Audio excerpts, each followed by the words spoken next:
Sebelum memulai sekolah minggu, kita akan mempersiapkan Alkitab, lembar pelajaran, dan persembahan. Selamat pagi teman-teman. Hari ini kita mau sekolah minggu. Nama saya Tata dan Gilang. Kita akan menyanyikan lagu Selamat Pagi Tuhan.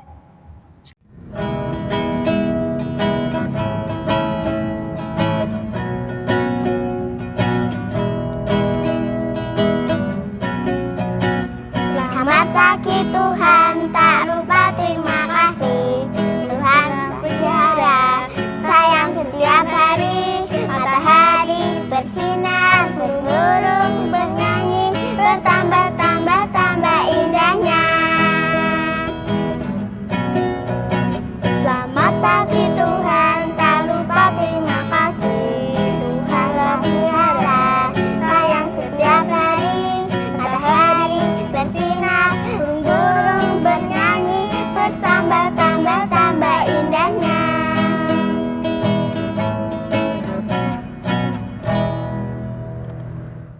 Teman-teman, kita akan berdoa.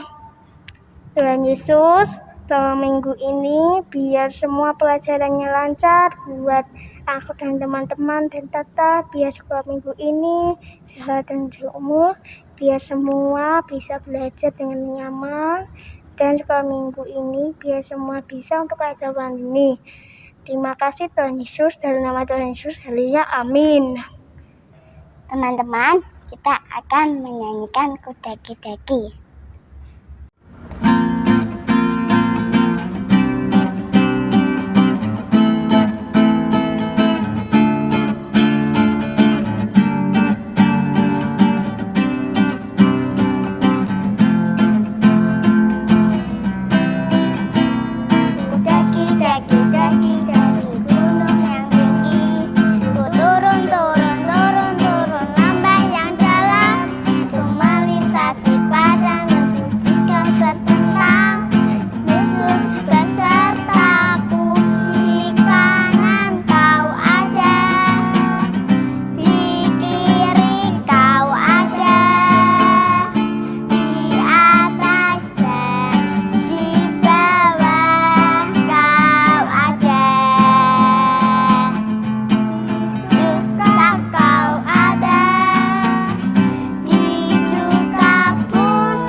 Teman-teman, kita akan mendengarkan firman Tuhan dari Bu Yanto ya.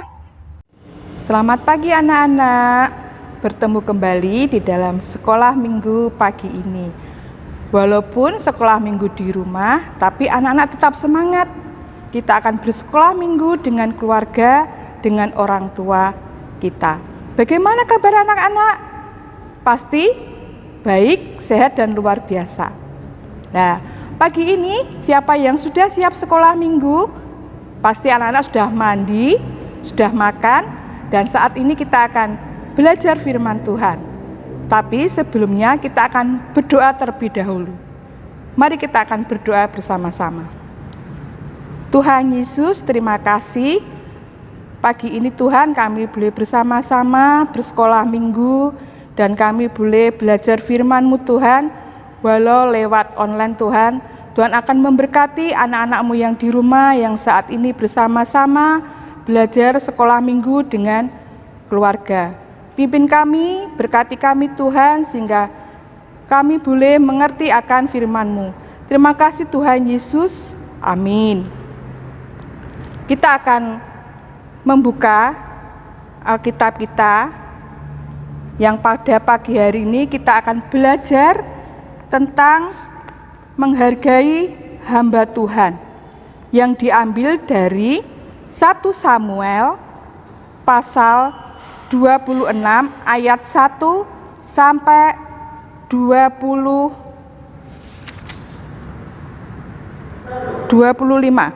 Ya. Bu Yanto akan membantu membacakannya. Anak-anak juga menyimak ya di rumah dengan Alkitabnya.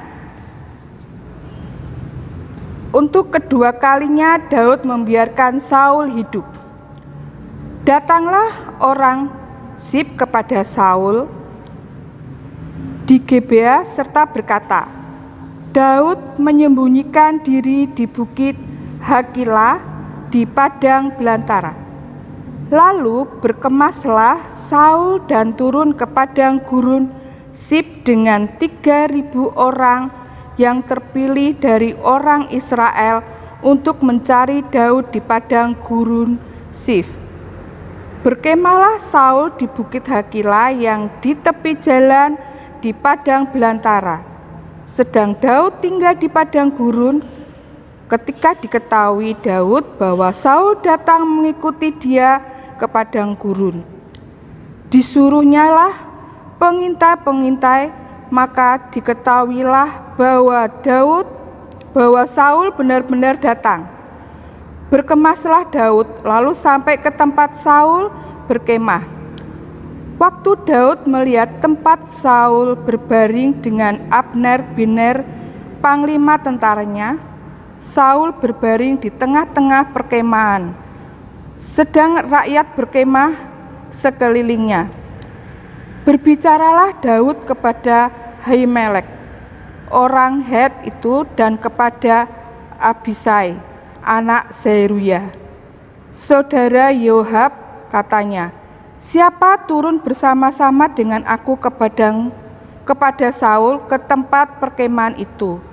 Jawab Abisai, aku turun bersama-sama dengan engkau.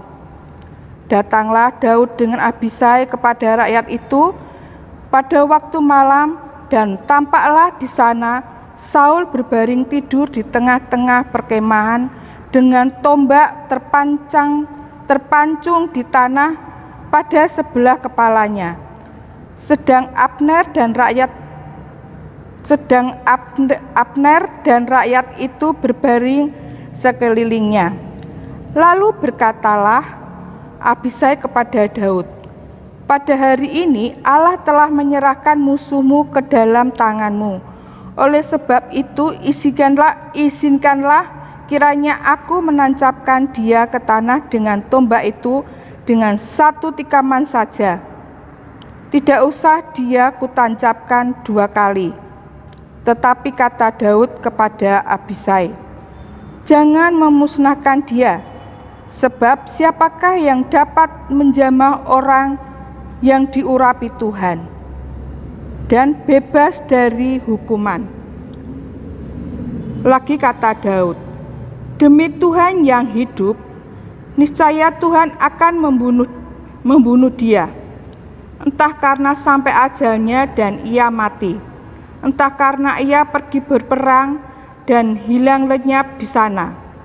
Kiranya Tuhan menjauhkan daripadaku untuk menjamah orang yang diurapi Tuhan. Ambillah sekarang tombak ada di sebelah kepalanya dan kendi itu, dan marilah kita pergi. Kemudian Daud mengambil tombak dan kendi itu dari sebelah kepala Saul. Lalu mereka pergi, tidak ada yang melihatnya, tidak ada yang mengetahuinya, tidak ada yang terbangun, sebab sekaliannya tidur karena Tuhan membuat mereka tidur nyenyak. Setelah Daud sampai ke seberang, berdirilah ia jauh-jauh di puncak gunung, sehingga ada jarak yang besar antara mereka. Dan berserulah Daud kepada tentara itu dan kepada Abner bin Ner katanya, "Tidakkah engkau menjawab, Abner?" Maka jawab Abner katanya, "Siapakah engkau ini yang berseru-seru kepada raja?" Kemudian berkatalah Daud kepada Abner, "Apakah engkau ini bukan laki-laki? Siapakah yang seperti engkau di antara orang Israel? Mengapa engkau tidak mengawal tuanmu raja? Sebab ada seorang dari rakyat yang datang untuk memusnahkan raja, tuanmu itu. Tidak baik hal yang kau perbuat itu. Demi Tuhan yang hidup, kamu ini harus mati, karena kamu tidak mengawal tuanmu, orang yang diurapi Tuhan itu. Sekarang lihatlah, di mana tombak raja dan kendi yang ada di sebelah kepalanya." Saul mengenal suara Daud, lalu ia berkata, "Suaramukah itu anakku Daud?" Jawab Daud, "Suaraku tuanku raja." Lalu berkatalah ia, "Mengapa pula Tuan mengejar hambanya ini? Apa yang telah kuperbuat? Apakah kejahatan yang melekat pada tanganku? Oleh sebab itu kiranya tuanku raja mendengarkan perkataan hambanya ini. Jika Tuhan yang membujuk engkau melawan aku, maka biarlah ia mencium bau korban persembahan. Tetapi jika itu anak-anak manusia, terkutuklah mereka di hadapan Tuhan. Karena mereka sekarang mengusir aku, sehingga aku tidak mendapat bagian daripada milik Tuhan, dengan berkata, 'Pergilah, beribadahlah kepada Allah lain.' Sebab itu janganlah kiranya darahku tertumpah ke tanah, jauh dari hadapan Tuhan. Sebab Raja Israel keluar untuk mencabut nyawaku, seperti orang memburu seekor ayam hutan di gunung-gunung." Lalu berkatalah Saul, "Aku telah berbuat dosa. Pulanglah anakku Daud, sebab aku tidak akan berbuat jahat lagi kepadamu. Karena nyawaku pada hari ini berharga di matamu. Sesungguhnya perbuatanku itu bodoh dan aku sesat sama sekali." Tetapi Daud menjawab, "Inilah tombak itu, ya tuanku raja. Baiklah, salah seorang dari orang-orangmu menyeberang untuk mengambilnya. Tuhan akan membalas kebenaran dan kesetiaan setiap orang, sebab Tuhan menyerang engkau pada hari ini ke dalam tanganku. Tetapi aku tidak mau menjamah orang yang diurapi Tuhan. Dan sesungguhnya seperti nyawamu pada diri ini berharga di mataku, demikianlah hendaknya nyawaku berharga di matamu, di mata Tuhan, dan hendaknya ia melepaskan aku dari segala kesusahan." Lalu berkatalah Saul kepada Daud, "Diberkatilah engkau anakku Daud, apa jua pun yang kau perbuat, pastilah engkau sanggup melakukannya." Lalu pergilah Daud meneruskan perjalanannya dan pulanglah Saul ke tempatnya. Itulah anak-anak cerita tentang Daud. Siapa yang akan menghargai hamba Tuhan? Dalam cerita Daud ini, sejak Daud diurapi oleh Samuel, berkuasalah roh Tuhan atasnya sehingga dia berhasil mengalahkan musuh-musuhnya. Orang-orang Israel memuji-muji kehebatan Daud, sebab ia mampu mengalahkan musuh jauh lebih banyak daripada Raja Saul. Hal itu membuat Raja Saul iri hati dan ingin membunuhnya. Menurut kamu, apakah Raja Saul berhasil membunuh Daud? Mari kita akan mendengarkan ceritanya. Daud melarikan diri dari Saul, dan dia pergi ke padang gurun Sif. Di sana orang-orang Sif juga tidak suka dengan Daud, mereka memberitahukan kepada Saul. Akhirnya persembunyian Daud dapat diketahui oleh Saul, dan Saul pun membawa pasukannya, 3.000 pasukan yang hebat-hebat hanya untuk membunuh Daud saja. Ketika malam sudah tiba, Saul dan seluruh pasukannya merasa lelah dan mereka tidur dengan nyenyaknya. Bahkan panglimanya Abner pun juga tidak menjaga Saul dan mereka juga tidur. Tetapi ketika Daud mengetahui pasukannya Saul semuanya tertidur, Daud menemui Saul di kemahnya. Langsung di sana Daud harusnya bisa membunuh Saul, tetapi dia tidak mau. Dia tidak mau membunuh Saul. Dia tidak mempunyai rasa dendam ya. Tapi Daud mengasihi Saul karena Saul ini adalah orang yang diurapi Tuhan, yang dipilih oleh Tuhan. Di sana Daud tidak sendirian, dia bersama Abishai. Abishai merasa heran mengapa Daud tidak mau membunuh Saul ya, karena Saul itu orang jahat, ya orang yang mau membunuh Daud. Daud menjelaskan kepada Abishai bahwa dia tidak mau membunuh Saul karena ia adalah orang yang diurapi Tuhan. Daud tidak ingin berbuat dosa dengan membunuh seorang hamba Tuhan. Daud menyuruh pergi mereka ke atas bukit, ya. Dari sana Daud berteriak dan membangunkan Saul beserta pasukannya, karena Daud sudah mengambil tombak dan kendi yang ada di samping Saul pada waktu Saul tidur. Saul sadar bahwa membunuh itu tidak baik, karena Daud mempunyai kesempatan membunuh tapi dia tidak membunuh Saul. Tuhan mengendaki, sebab Daud bukanlah ancaman bagi Saul. Saul merasa malu dan mengakui kesalahannya. Tahukah anak-anak bahwa seorang yang diurapi Tuhan adalah hamba Tuhan? Daud sangat menghormati Saul meskipun dia telah berbuat jahat kepadanya. Anak-anak, apakah anak-anak juga sudah menghormati hamba Tuhan? Anak-anak tahu tidak hamba Tuhan itu siapa? Hamba Tuhan itu yang menyampaikan kebenaran firman Tuhan, seperti Bapak Pendeta Anang. Apakah anak-anak sudah pernah mengucapkan terima kasih? Pasti ya, pasti sering ketika Bapak Anang menyampaikan firman Tuhan, dan firman Tuhan itu memberkati hidup kita, kita pasti mengucapkan terima kasih, karena kita selalu hidup benar ya melalui firman Tuhan. Apakah anak-anak juga sudah mengucapkan terima kasih kepada guru sekolah minggu? Guru sekolah minggu juga menuntun kita di dalam kita belajar firman Tuhan. Itulah anak-anak. Bagaimana sifatnya Daud? Dia tidak mempunyai rasa dendam. Dia mempunyai rasa kasih.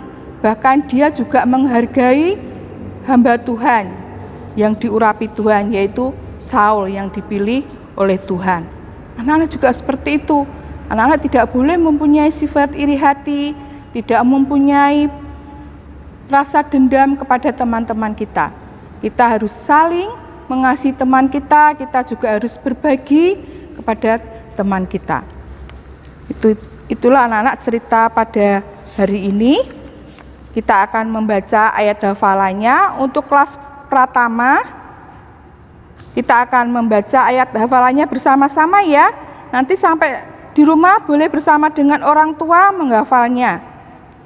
Ayat hafalan yang diambil dari 1 Samuel pasal 26 ayat 9. Tetapi kata Daud kepada Abishai, jangan memusnahkan dia, sebab siapakah yang dapat menjamah orang yang diurapi Tuhan dan bebas dari hukuman. Itu untuk ayat hafalannya. Dan di kelas Pratama ini ada mengerjakan, yaitu mengurutkan peristiwa berikut sesuai cerita yang sudah disampaikan oleh guru sekolah minggu.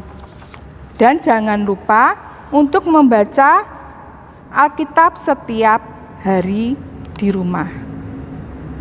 Itu anak-anak yang bisa disampaikan oleh Bu Yanto. Mari kita akan berdoa. Tuhan Yesus, terima kasih kami sudah belajar tentang menghargai hamba Tuhan. Biarlah Tuhan akan memberkati anak-anak-Mu yang saat ini sudah mengerti tentang bagaimana menghargai, mengucap syukur dan terima kasih kepada orang-orang yang sudah memberitakan firman Tuhan.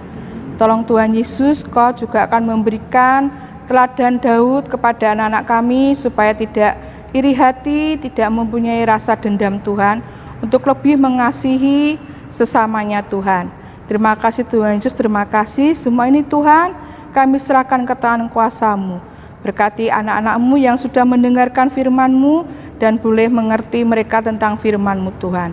Hanya di dalam nama Tuhan Yesus kami sudah berdoa dan mengucap syukur. Amin. Terima kasih Bu Yanto. Teman-teman, sekolah minggu kita sudah selesai. Kita akan berdoa yang dipimpin Tata. Tuhan Yesus, kami sudah selesai sekolah minggu. Berkati kami. Makasih Tuhan Yesus. Haleluya. Amin. Sampai jumpa teman-teman. Tuhan Yesus memberkati. Dadah.